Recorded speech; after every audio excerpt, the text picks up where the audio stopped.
In this example, we're going to learn how to route two different forms for two different users to enter values. And then once we get the values, we will use those values to do a computation. So let's go ahead and get started. We're going to first create a form. And let's go to form definition and say create. Let's call this value form1.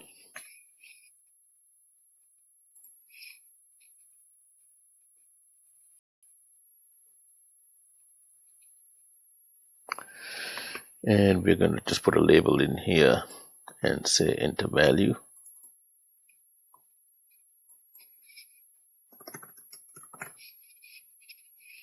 Let's call it enter value 1.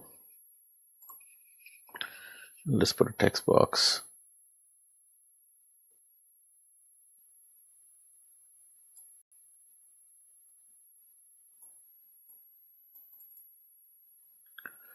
And let's call this txt val1.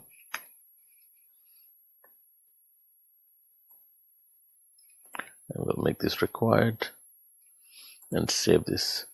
Since we are going to route this form for somebody to fill in and to submit, we need some form approval button. So we're going to use our form approval. And here we're just going to keep it as complete task, reject task, since this form is going to be routed. So let's go ahead and save that form. And in order to create a second form, we're going to go ahead and copy this form as value form 2. So let's go ahead and make a copy. And let's call this value form 2. And let's go ahead and edit some of these fields within this form. So let's call this enter value 2.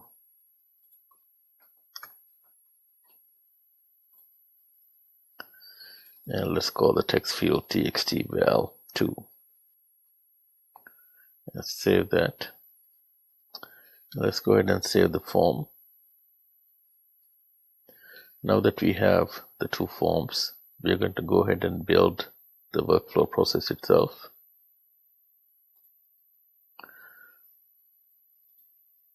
So we're going to go into workflow definitions now. And let's go ahead and create a new workflow definition.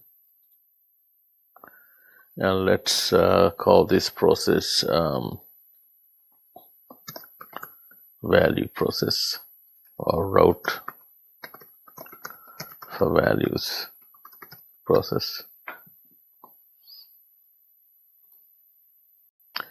Since we're going to be instantiating two forms and routing two forms, we're going to need two form variables.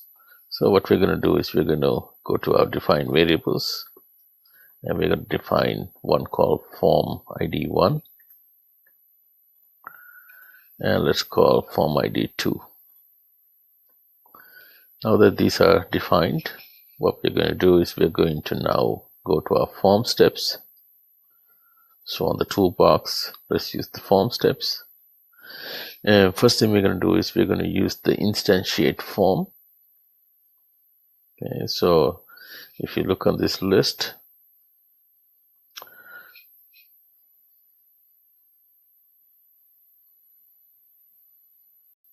create the form instance. So here we're going to duplicate that, since we're going to need two of them.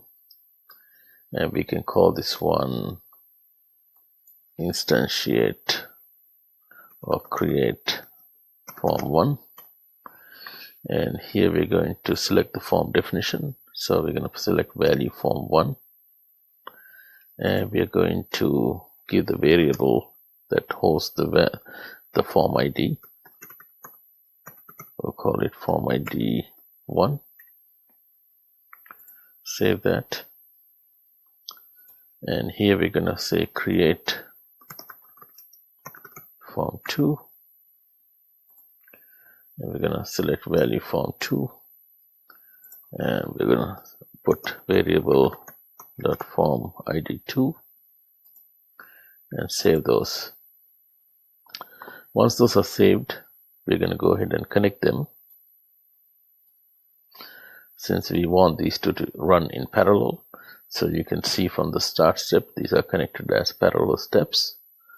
The next we're going to do is we're going to want to route this form. So we're going to use the route form step. And same thing, I can duplicate this so that we have two steps.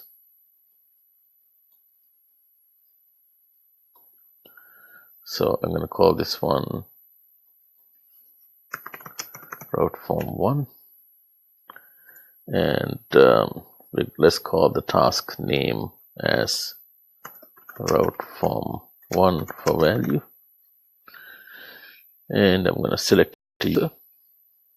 So in this case, I'm going to select myself, the admin user. Let me go ahead and save that. Here, I want to give the variable that holds the form. So I'm going to give variable dot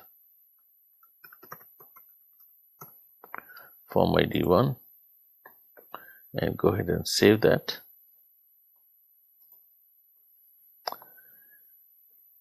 On this particular step, I'm going to call it route form 2.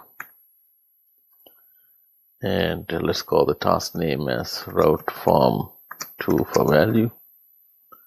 And let's route this form also to myself.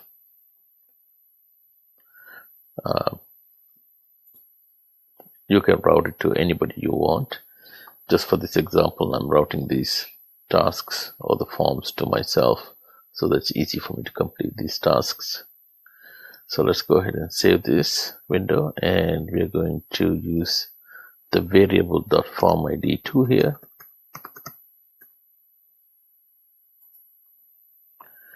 Let's go ahead and save that.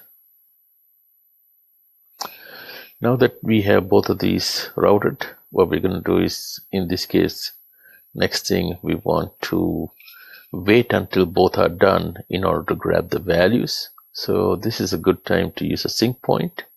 So we're going to use our synchronize step. You can come here and you can just type in sync, and you will see the synchronize step. So the synchronize step is going to wait until both of these are completed. And once we come to this synchronize step, what we want to do is we want to get the values from those two forms, the fields txt1 and txtval2. So to hold those two values, we are going to declare two more variables. So let's call it num1, or let's call it value1.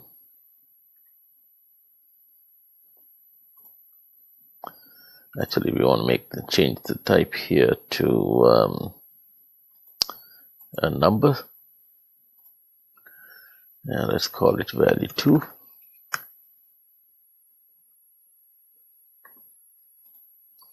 So we have value1 and value2. Now we're going to go to our toolbox again and get a form steps to get the value of each of these forms. So you can see there's a step called get form field values. So we're going to put that and connect the two steps.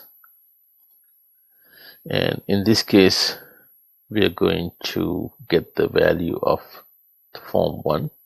So here, let's call it, and we're going to use the variable dot form ID1. And let's select the first form.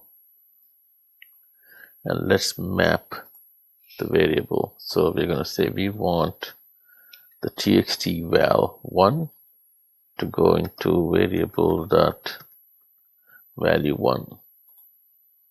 Let's go and save that. And save that. Once we do this, we want to get the value from the second one. So we're going to duplicate the same one. And we're going to connect the two.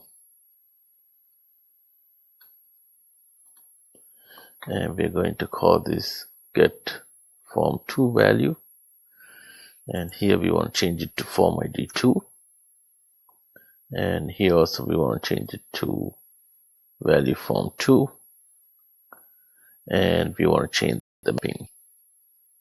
We want to say txt value 2 should go to variable.value 2. We're going to go ahead and save that, and then go ahead and save.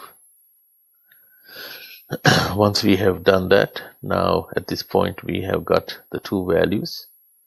Then we're going to use that into an expression. So let's go ahead and use the expression step or eval expression.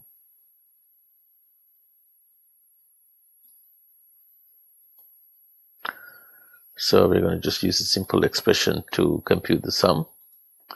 So in this case, let's call this compute sum. And we want to do, here's the expression, variable dot value 1 plus variable dot value 2.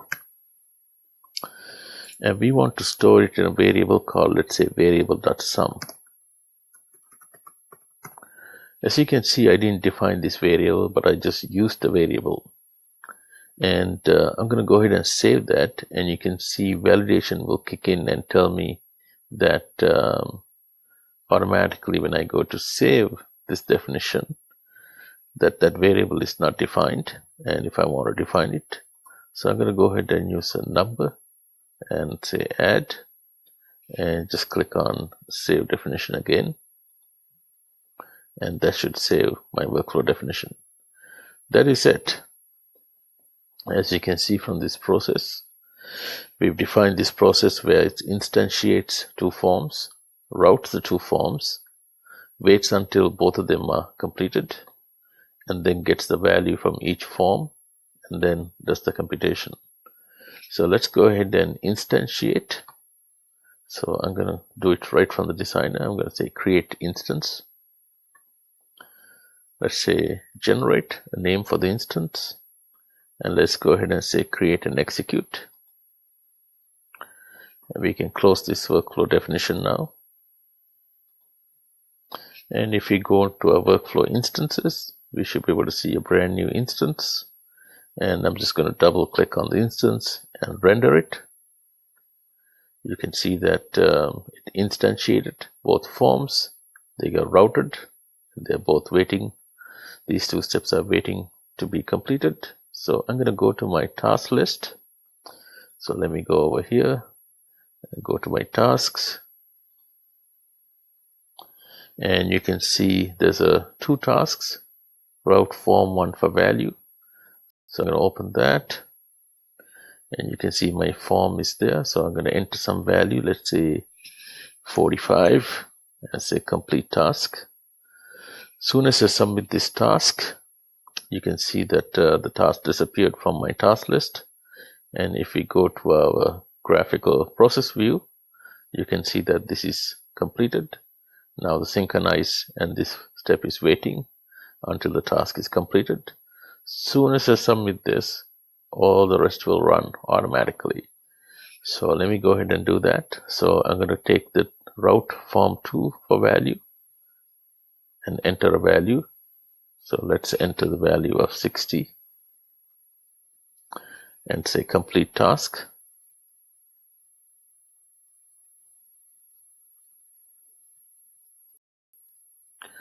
So you can see task disappeared from my list. And if I go back to my process here, you can see that it's completed all the way through. And if we just go to our last step here, the expression step, and let's go ahead and take a look at what the variables look like.